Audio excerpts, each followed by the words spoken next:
Hello friends, আরেকটি নতুন এপিসোডে আপনাদের সবাইকে স্বাগত। তো আজকে আমি দেখাবো ফ্রকের 4 নাম্বার এপিসোড। বাচ্চাদের ফ্রকের যে 4 নাম্বার এপিসোডটা আজকে দেখাবো, সেখানে দেখাবো নিচের যে বডিটা আছে সেই বডিটাকে সেলাই করে কুচি বানিয়ে কিভাবে ফিটিং করতে হয়। আজকে 4 নাম্বার এপিসোডে আমি আপনাদের সেটা দেখাবো। তো আর কথা না বাড়িয়ে আমি কাজে ফিরে যাচ্ছি। আপনারা সবাই লাইক এবং সাবস্ক্রাইব করে আপনাদের কাছের মানুষদেরকে একটু শেয়ার করে দিবেন। সেটা দেখুন, আমি প্রথমে এই যে আমি কাপড়টা নিয়েছি, এখানে দুটো দুটো কাপড় ছিল, আমি দুটোকে জয়েন করে নিয়েছি প্রথমে। ঠিক, এটা যেহেতু বড় কাপড়, তো আমি কি করবো এখন, একটা পাশ দেখুন, এটা এই যে ফুলগুলো আছে, এটা এই ফুলগুলো উপর দিকে, মানে এটা উপরের দিকে থাকবে। ফুলের যে ডিজাইনটা আছে, ফুলের ডিজাইনটা বলে দিচ্ছে যে এটা উপরের দিকে থাকবে। এই কারণে আমি নিচের বর্ডারটা আমি এখান থেকে বানাবো। ঠিক আছে, আমি এখান থেকে নিচের বর্ডারটা বানাবো এবং এখানে কুচি দিব। এটা এখানে কুচি দিয়ে তারপর উপর যে হাফ বডিটা ছিল আমি সেটার সাথে জয়েন করব। ঠিক আছে, তো আপনারা দেখুন আমি কিভাবে করছি। এই যে দেখুন, আমি প্রথমে এখানে এখানে আমি কাপড়টা জয়েন দিয়ে নিছি। ঠিক আছে, আমি প্রথমে এখানে দুটো কাপড় ছিল ঘেরটা বড় করার জন্য, তো আমি এখানে প্রথম থেকে আমি জয়েন করে নিয়েছি। এখন আমি কি করব, এর নিচের যে বর্ডারটা হবে আমি সেটাকে 1 ইঞ্চি পরিমাণে, এই যে দেখুন আমি 1 ইঞ্চি পরিমাণে এটাকে সেলাই করে নিচ্ছি।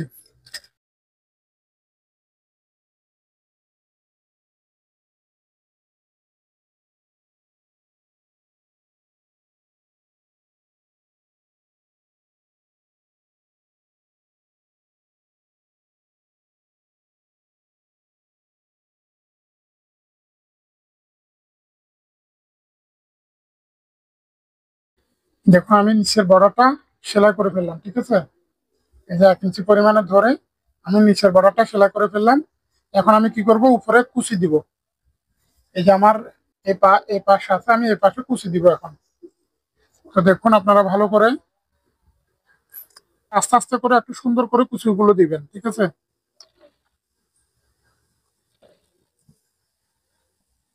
তো দেখুন ফ্রেন্ডস, আমি এখানে কুচিগুলো বানিয়ে নিয়েছি। দেখুন ভালো করে দেখুন, এই কুচিগুলো কিভাবে যে বানাতে হয় আমি একটা ভিডিও আগে থেকে দিয়ে দেওয়া আছে আমার আমার ভিডিও গুলোর নিচে যদি গিয়ে দেখেন, তাহলে ভিডিও বা ওই ভিডিওতে দেখানো আছে যে মানে কিভাবে কুচি দেওয়া হয়। তো এটাতে আমি যেহেতু দেখাইছি অল্প করে, ওখানে ভালো করে বিস্তারিত দেওয়া আছে। আপনারা ওখানে গিয়ে অবশ্যই দেখবেন যে কুচি কিভাবে দেয়। তো আমি কুচি যে এখন দিয়েছি এই কুচিটা, তো এখন এটাকে বডির সাথে কিভাবে জয়েন করব আমি সেটাও দেখাচ্ছি এখন। তো আপনারা দেখুন, প্রথমে এভাবে থাকবে, দুটো এক সমান আছে কিনা সেদিকে একটু খেয়াল রাখবেন। দেখছেন আমার দুটো কিন্তু একসাথে একই রকম ভাবে এক সমান আছে। ঠিক আছে, তো আমি কি করব, আমার এখানে যে পাশের জয়েন্ট আছে, হ্যাঁ, এই যে আমার এখানে পাশের যে জয়েন্ট আছে, জয়েন্টটাকে যে কোনো এক পাশে আমি দিব। এই যে আমি এক পাশে এটাকে ধরে, আমি এই যে জয়েন্ট আছে এটাকে ধরে এই জামার যে হাফ বডি আছে, হাফ বডির এই এক পাশে দিব। ঠিক আছে, আমি এক পাশে দিয়ে তারপর এভাবে দুটোকে জয়েন দিয়ে কুচিটাকে উপরে রাখবো।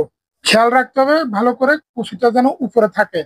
আপনার কুচিটা যদি উপরে যদি না থাকে, তাহলে আপনার ওই নিচে যদি থাকে তাহলে এটা উল্টে যাওয়ার সম্ভাবনা আছে। মানে কুচিটা এদিকে, তো আপনার এই সেলাই যখন এদিক থেকে যাবে তখন এটা উল্টে যাওয়ার সম্ভাবনা থাকবে, তখন সেলাই কুচিটা আর দেখতে সুন্দর লাগবে না। তো এই কারণে এদিক থেকে সেলাই করে আনতে হবে আপনার। তো আমি এখন দুটোকে এক সমান করে ধরে সেলের উপর দিয়ে হালকা করে ভিতরের দিকে দিয়ে ব্যাক স্টিচ দিয়ে শুরু করব। আপনারা খুব ভালো করে খেয়াল করবেন আমি কিভাবে করছি। দেখছেন আমার কুচিগুলো আর ওদিকে উল্টানোর কোনো রকমের সুযোগ নেই।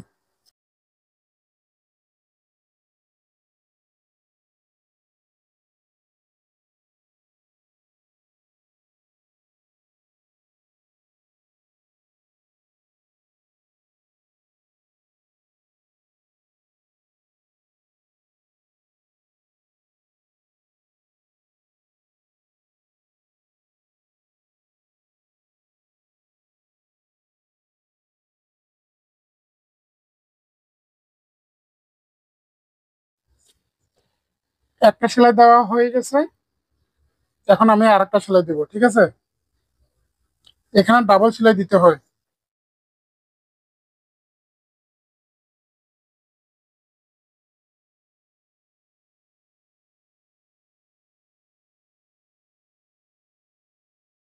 দেখুন আমার ফ্রকটা বানানো হয়ে গেছে, এখন আমি আপনাদের দেখাচ্ছি। এই যে দেখুন, আমি ফ্রকটা বানিয়ে নিলাম, ঠিক আছে? ভালো করে দেখুন, আমি ফ্রকটা বানিয়ে নিলাম।